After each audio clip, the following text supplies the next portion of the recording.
শাহজাহানপুর উপজেলা স্বেচ্ছাসেবক দলের বিপ্লবী সাধারণ সম্পাদক জনাব আইয়ুব হোসেন আমাদের মাঝে উপস্থিত আছেন। বিপ্লবী সাবেক আহ্বায়ক জনাব মহসিন আলী, বিপ্লবী সাধারণ সম্পাদক জনাব দিলওয়ার হোসেন উপস্থিত আছেন। সাবেক সিনিয়র যুগ্ম আহ্বায়ক মিজান মোস্তফা ফরহাদ আমাদের মাঝে উপস্থিত আছেন। আমাদের এই এলাকার সন্তান বিশিষ্ট ব্যবসায়ী জনাব শাহাদাত আলম আমাদের মাঝে উপস্থিত আছেন। বিশিষ্ট সমাজসেবক যুবকের কৃতি সন্তান জনাব এটিএম শহীদুল ইসলাম আমাদের মাঝে উপস্থিত আছেন। ইউনিয়ন বিএনপির সাংগঠনিক সম্পাদক বিলাল হোসেন উপস্থিত আছেন। আমাদের পার্শ্ববর্তী ওয়ার্ডের মেম্বার আলমগীর হোসেন, আমাদের এই ওয়ার্ডের জনপ্রিয় ইউপি সদস্য জনাব তাজুল ইসলাম বিলাল উপস্থিত আছেন। জাহিদুল মেম্বার ও জোৎস্না মেম্বার সহ বিভিন্ন পর্যায়ের গণ্যমান্য ব্যক্তিবর্গ, প্রিয় উপস্থিতি, আসসালামু আলাইকুম।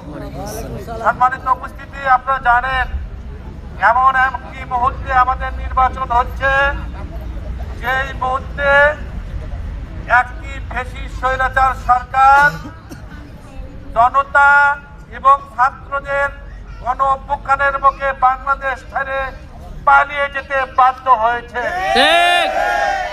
তারা কেন পালিয়েছে?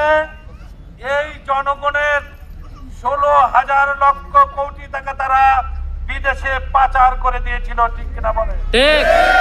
এবং আমাদের গণতান্ত্রিক অধিকার কেড়ে নিয়েছিল। তারা আমাদের ভোটাধিকার কেড়ে নিয়েছিল, আমরা ভোট দিতে পারি না। দিনের ভোট রাতে হতো, সেই ভোটে তারা নেতা নির্বাচিত হয়ে বাংলাদেশের মানুষকে চুষে খেয়েছিল। বা গরিব মানুষকে আরো গরিব বানিয়েছে, আর তাদের নেতাদেরকে কোটি কোটি টাকার মালিক, পাহাড়ের টাকার মালিক বানিয়ে দিয়েছে, প্রিয় ভাইয়েরা আমার। যে কারণে আজকে তাদেরকে বিদেশে পালিয়ে যেতে বাধ্য হয়েছে। আমি এইদিকে যাব না, আমি শুধু এতটুকুই বলবো, এইবারের নির্বাচন অত্যন্ত গুরুত্বপূর্ণ নির্বাচন। কারণ আমাদের নেতা জনাব তারেক রহমান, তিনি আপনারা জানেন বাংলাদেশের মাটিতে যেদিন পা রেখেছিলেন, সেই দিন ওই স্টেজে দাঁড়িয়ে বলেছিলেন যে, হে পরওয়ারদিগার, তুমি যদি রহম করো, আগামীর বাংলাদেশ হবে ন্যায় পরায়ণতার বাংলাদেশ। আগামীর বাংলাদেশ হবে ইনসাফ ভিত্তিক বাংলাদেশ। ভাইয়ের আমার, তারেক রহমান আপনাদেরকে নিয়ে বহু আগে থেকে ভাবতেছিলেন। এই 5ই জুলাই যে গণঅভ্যুত্থান হলো, তার অনেক আগে বাংলাদেশের মানুষের কল্যাণের জন্য 31 দফা একটি দফা ঘোষণা করেছিলেন। সেই দফার মধ্যে ছিল কৃষকের উন্নতি, সেই দফার মধ্যে ছিল শিক্ষা ব্যবস্থার উন্নতি, সেই দফার মধ্যে ছিল সাধারণ পরিবার পরিচালনা সহযোগিতায় সরকারি সহযোগিতা, তার মধ্যে ছিল এই বাংলাদেশের সাধারণ মানুষকে কিভাবে উন্নতির দিকে ধাবিত করা যায় সেই ব্যবস্থা। তারই ধারাবাহিকতায় তিনি এই নির্বাচনে কয়েকটি বিষয় আপনাদের জন্য ঘোষণা করেছেন। একটি হলো ফ্যামিলি কার্ড।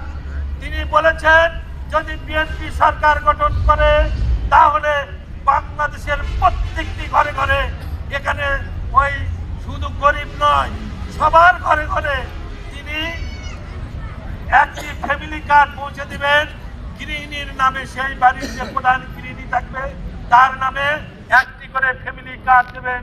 সেই ফ্যামিলি কার্ড দিয়ে 2,500 টাকা বা 2,500 টাকার পণ্য সামগ্রী প্রতি মাসে মাসে আপনাদেরকে দেবে, যাতে আপনারা পরিবার পরিচালনা নিয়ে সঠিকভাবে পরিচালনা করতে পারেন। প্রিয় ভাইয়ের আমার, তিনি আরো বলেছেন কৃষকদের জন্য কৃষি কার্ড দেবেন।